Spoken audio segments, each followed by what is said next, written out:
Esto no fue un error, fue una advertencia calculada. Donald Trump llegó tarde a Davos como si el foro existiera para esperarlo. Empezó burlándose. Las gafas de Macron, el primer ministro de Canadá, la soberanía suiza, la derrota de Dinamarca en la Segunda Guerra Mundial.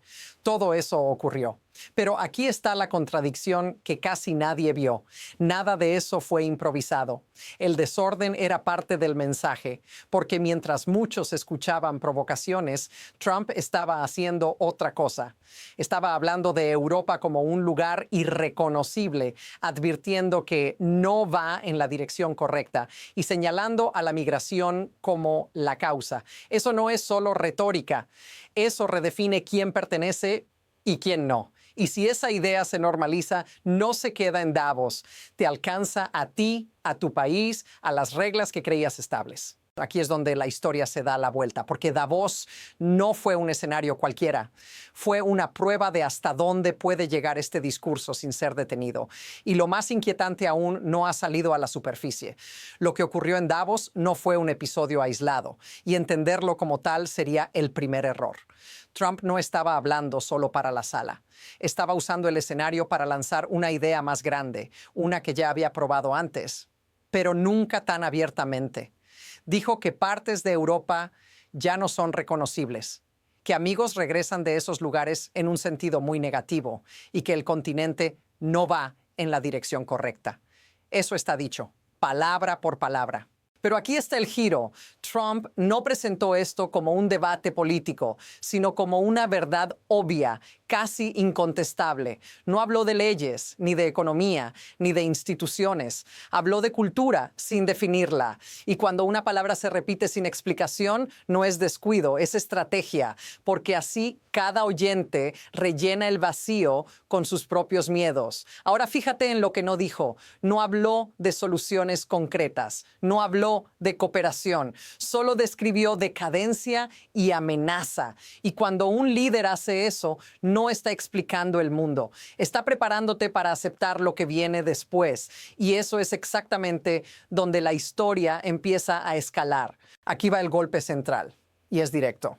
Trump no estaba improvisando, estaba avanzando una idea jerárquica del mundo.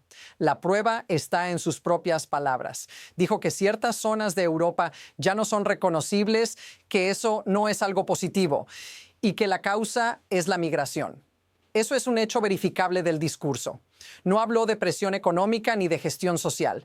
Habló de pérdida, como si algo esencial hubiera sido contaminado. Y aquí está lo que eso significa. Cuando describes el cambio demográfico como una degradación civilizatoria, no estás proponiendo políticas. Estás estableciendo una escala de valor humano. Observa lo que falta. No hay datos, no hay matices, no hay excepciones. Solo una narrativa clara de decadencia causada por otros. Ahora viene el detalle que cambia todo. Trump insistió en que la grandeza occidental no nace de instituciones o democracia, sino de una cultura muy especial que llevó a la humanidad de la oscuridad a la luz. Esa frase importa, porque si la grandeza es cultural y heredada, entonces no puede ser aprendida ni compartida. Y ahí es donde esta historia deja de ser retórica y se convierte en un proyecto. Y aquí es donde la tensión se intensifica. Porque Trump no se detuvo en Europa. Usó el mismo marco para hablar de Estados Unidos. Y ahí el mensaje se volvió más explícito. Señaló a los estadounidenses somalíes, repitiendo estereotipos sobre fraude, criminalidad y falta de capacidad intelectual. Eso ocurrió. Está en el discurso. No fue una metáfora, fue una designación directa. Esto importa por una razón clave. Cuando un líder empieza a nombrar grupos específicos como incapaces de integrarse, ya no está describiendo un problema. Está normalizando la idea de que algunas personas no pertenecen sin importar lo que hagan. Y aquí aparece el patrón histórico. Ideologías pasadas no siempre empezaron con leyes o violencia. Empezaron dividiendo a la sociedad entre quienes construyen la civilización y quienes supuestamente solo la cargan. Trump nunca usó ese lenguaje antiguo de forma literal. No lo necesitó. Dijo que algunas culturas nunca han construido nada de valor y que por lo tanto no tienen un reclamo legítimo sobre Occidente. Esa frase marca una escalada. Porque si unos son portadores de civilización y otros solo una carga, entonces la exclusión deja de parecer extrema, empieza a parecer lógica. Y desde ahí la historia ya no frena sola. Ahora viene la prueba más dura y cambia cómo se ve todo lo anterior, porque aquí aparece la contradicción entre palabras y consecuencias. Trump no se limitó a describir culturas como incompatibles, fue más lejos. Insistió en que la prosperidad occidental no es transferible, que no puede adoptarse, que debe heredarse. Eso está dicho en el discurso, aunque envuelto en frases cuidadas. Pero aquí está la parte que nadie dice en voz alta. Si algo solo puede heredarse, entonces la igualdad ante la ley deja de importar. La ciudadanía se vuelve secundaria. Lo único que cuenta es el origen. Y en ese marco, la inmigración deja de ser un desafío administrativo para convertirse en una amenaza existencial. No hay integración posible, solo degradación o expulsión. Mira el contraste. Trump habla de amor por Europa, de querer verla ir bien, mientras describe la diversidad como vandalismo y la mezcla como decadencia. Dice que no quiere insultar a nadie, justo antes de declarar que algunos pueblos nunca han creado nada de valor. Esa distancia entre tono suave y contenido radical no es accidental. Es lo que hace que el mensaje pase sin activar alarmas inmediatas. Y aquí está la línea que lo redefine todo. Cuando la exclusión se presenta como preservación, cualquier medida deja de parecer extrema. Deportaciones masivas, asilo selectivo, jerarquías étnicas, ya no suenan como abusos, suenan como defensa. Y cuando esa idea se instala, el siguiente paso casi se da solo. Y entonces todo se acelera. Porque esta visión no se quedó en teoría. Trump ya había coqueteado con ella antes, hablando de malos genes y amplificando teorías sobre el gran reemplazo. Eso es un hecho del registro previo. En Davos dio el siguiente paso. Sacó esa lógica de Estados Unidos y la proyectó sobre Europa entera. El mensaje fue claro. Si no controlan quién entra, el declive es inevitable. Aquí entra una pieza clave. La influencia de Stephen Miller, su principal ideólogo migratorio, fue imposible de ignorar. Miller ha promovido durante años una historia mitificada donde la civilización occidental es una línea pura que va de la antigüedad clásica a la América moderna, sin mezclas, sin interrupciones.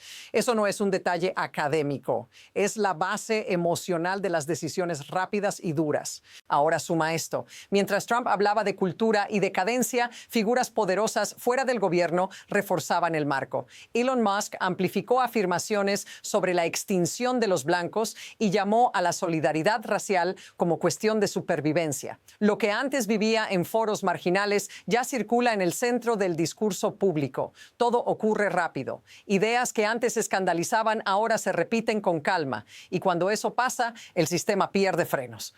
Porque la pregunta deja de ser si estas ideas son extremas y pasa a ser ¿qué ocurre si esto continúa sin resistencia?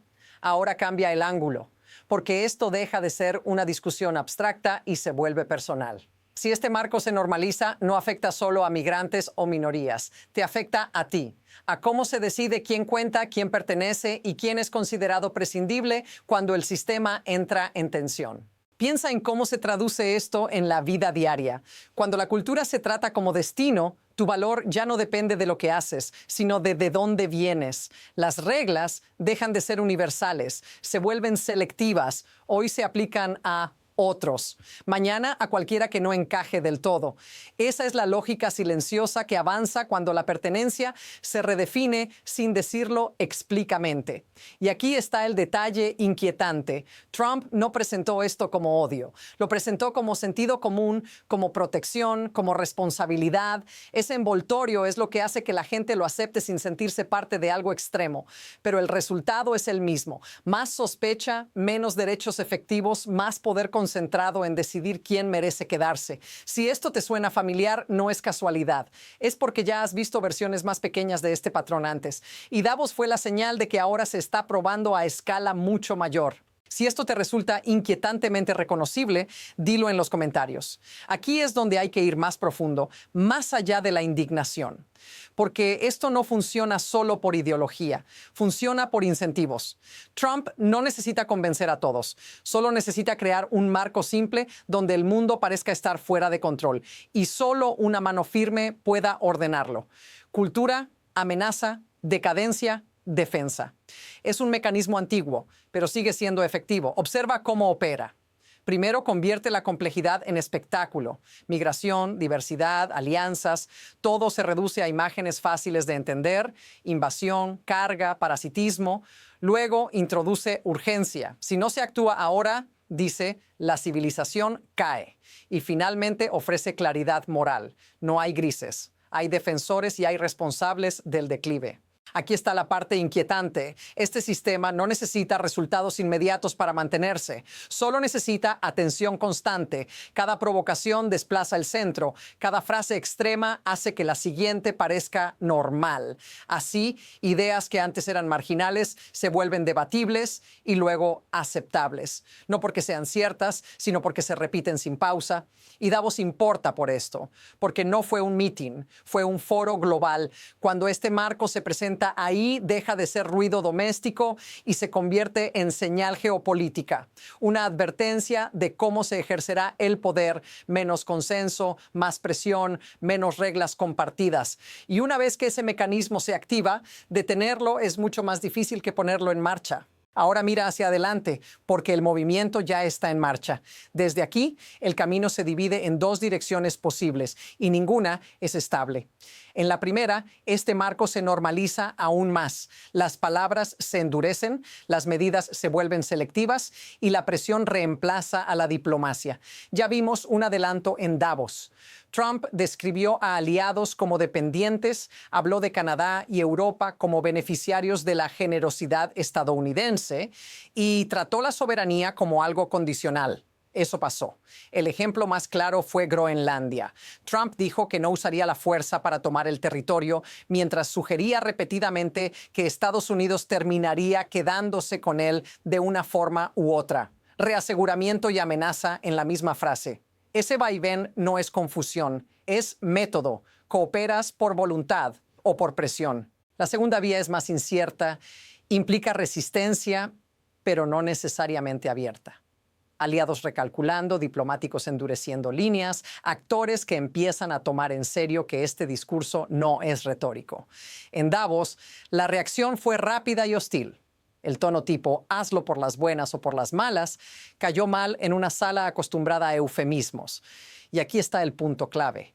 Ninguna de estas rutas es definitiva aún. Pero el siguiente movimiento ya se está formando, porque cuando el poder empieza a hablar así, el mundo no espera explicaciones, se prepara, y lo que venga después dependerá de quién parpadee primero. Y aquí está la idea que queda cuando todo el ruido se apaga. Davos no fue un escándalo puntual, fue un ensayo general, un momento en el que se probó hasta dónde puede llegar una visión del mundo basada en herencia, jerarquía y coerción sin provocar una ruptura inmediata. No hubo invasiones, no hubo sanciones nuevas, no hubo crisis instantánea. Y precisamente por eso importó tanto, porque el poder más efectivo no siempre entra gritando. A veces entra explicando, normalizando, desplazando límites poco a poco. Trump no necesitó anunciar nada radical. Le bastó con presentar el mundo como un campo de batalla civilizatorio y asimismo como el único capaz de gestionarlo. Cuando esa narrativa se acepta, incluso parcialmente, todo lo demás se vuelve negociable. Derechos, alianzas, reglas, soberanía. Reencuadra toda la historia así. No se trató de lo que Trump dijo sobre Europa, migración o aliados. Se trató de qué tipo de mundo da por sentado que ya existe. Uno donde la fuerza decide, la cultura se hereda y la presión sustituye al consenso. Ese es el verdadero mensaje que salió de Davos. Y la pregunta que queda abierta no es si este enfoque continuará, es quién lo frenará. ¿Cómo y a qué costo? Porque la próxima vez que esta historia avance, puede que ya no sea en un escenario de discursos, sino en decisiones irreversibles. Si quieres entender ese siguiente nivel cuando ocurra, asegúrate de seguir este análisis. Esto apenas empieza.